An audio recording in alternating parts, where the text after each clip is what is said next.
আসসালামু আলাইকুম ওরহমতুল্লাহ। সুপ্রিয় শিক্ষার্থীবৃন্দ, আশা করি তোমরা সবাই ভালো আছো। এই ভিডিওটা তৈরি করছি নবম শ্রেণীর শিক্ষার্থীদের জন্য। 2024 সালের নবম শ্রেণীর ইংরেজি বইয়ের 6ষ্ঠ অধ্যায়ের 81 পৃষ্ঠা সমাধান নিয়ে আজকে আলোচনা করব। Class 9 English chapter 6 activity 6.1.2 the art of expressing কম্প্যারিজনস page 81। যারা এখনও অন্যান্য বিষয়ের ভিডিওগুলো দেখোনি তারা আমাদের চ্যানেলের প্লেলিস্ট অপশন থেকে ঘুরে আসতে পারো। সেখানে নবম শ্রেণীর বাংলা, ইংরেজি, গণিত, বিজ্ঞান, ডিজিটাল প্রযুক্তি, স্বাস্থ্য সুরক্ষা, জীবন ও জীবিকা, ইসলাম শিক্ষা, শিল্প ও সংস্কৃতি এবং ইতিহাস ও সামাজিক বিজ্ঞান প্রতিটা বিষয়ের জন্য আলাদা আলাদা করে প্লেলিস্ট তৈরি করা আছে। তোমাদের যে বিষয়ের ভিডিও দরকার খুব সহজেই তোমরা এখান থেকে দেখে নিতে পারবে। আমাদের আজকে আলোচনার বিষয় 6.1.2। Now in groups discuss and reflect on the steps you have followed to choose one from the alternatives. এখন দলে আলোচনা করো এবং বিকল্পগুলোর মধ্য থেকে একটি পছন্দ করার জন্য যে ধাপগুলো অনুসরণ করেছো তা নিয়ে ভাবো। The following steps for making a choice are for your help. সিদ্ধান্ত গ্রহণের জন্য নিচের ধাপগুলো তোমার সুবিধার জন্য দেওয়া হলো। You can use them and add steps if you need them. তুমি এই ধাপগুলো অনুসরণ করতে পারো এবং তোমার যদি প্রয়োজন হয় তুমি আরও ধাপ যুক্ত করতে পারো। Letter arrange the steps in the given flow chart. তারপর তুমি নিচে ফ্লো চার্টে ধাপগুলো সাজাও। Finally share your flow chart for making a choice with the class. সবশেষে শ্রেণীতে তা শেয়ার করো।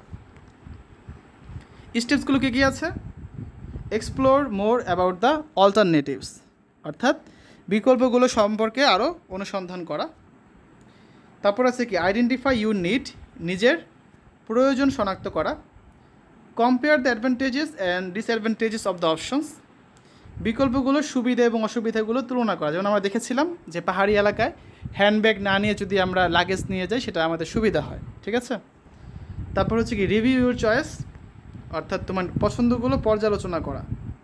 সবার শেষে সিলেক্ট দ্য সুটেবল অপশন, উপযুক্ত পছন্দটি বাছাই করা, ঠিক আছে। এখন হচ্ছে the flowchart of making choices at below. এখন আমাদের এখানে ফ্লোচার্ট তৈরি করতে হবে। ফ্লোচার্ট দুইভাবে করা যায়, একটা উপায় আমরা দেখবো, আরেকটা হচ্ছে এভাবে করতে পারো তোমরা। এখানে মনে করো লেখলে হচ্ছে কি ফ্লো চার্ট, তারপর আমাদের এখানে যে ধাপগুলো আমরা লিখবো সেগুলো হচ্ছে এভাবে করে হবে। এটার মধ্যে মনে করো ধাপ 1 নাম্বার যেটা সেটা লিখবে, এখানে হচ্ছে ধাপ 2, তারপর এখানে হবে ধাপ 3, তারপর হবে হচ্ছে ধাপ 4 এবং সবার শেষে 5 নাম্বার ধাপ। এভাবে করে তোমরা একটা ফ্লো চার্ট তৈরি করতে পারো, অথবা এখন যেভাবে দেখছি আমরা উপর নিচে এভাবে করতে পারো, ঠিক আছে, তোমার যেটা খুশি। ফ্লো চার্ট স্টেপ 1 হচ্ছে কি exploring more about the alternatives, অর্থাৎ বিকল্পগুলো সম্পর্কে আরও অনুসন্ধান করছি। আইডেন্টিফাইং মাই নিড, আমার প্রয়োজন শনাক্ত করছি।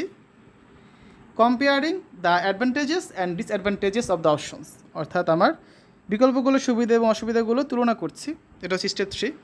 স্টেপ 4 হচ্ছে reviewing my or hour choice, অর্থাৎ আমাদের বা আমার যে পছন্দ সেগুলো পর্যালোচনা করছি। এবং লাস্ট স্টেপ হচ্ছে সিলেক্টিং দ্য সুটেবল অপশনস, অর্থাৎ উপযুক্ত পছন্দটি বাছাই করেছি, ঠিক আছে। তো এই হচ্ছে ফ্লোচার্টটা, দুইভাবে করা যায়, তোমাদের দেখালাম। এই ছিল আজকে আলোচনা। তুমি চাইলে এখানে কিছু অ্যাড করতে পারো, না অ্যাড করলেও সমস্যা নেই। নেক্সট ক্লাসে আমরা 6.2.1 নিয়ে আলোচনা করব। Now let's see what we compare of a thing or person or object etcetera two choose one from the alternatives. Read the following two texts and in pairs or groups identify the similarities and difference between viruses and bacteria in text 1 and culture and civilization in text 2. Later present your findings in front of the whole class, ঠিক আছে। তো শিক্ষার্থীরা এতক্ষণ তোমরা দেখলে class 9 English chapter 6 the art of expressing comparisons activity 6.1.2 আর listen 6.1.2 page number 81। আশা করি তোমাদের কাছে ভিডিওটা ভালো লেগেছে। আজ এখানে বিদায় নিচ্ছি। আল্লাহ হাফেজ।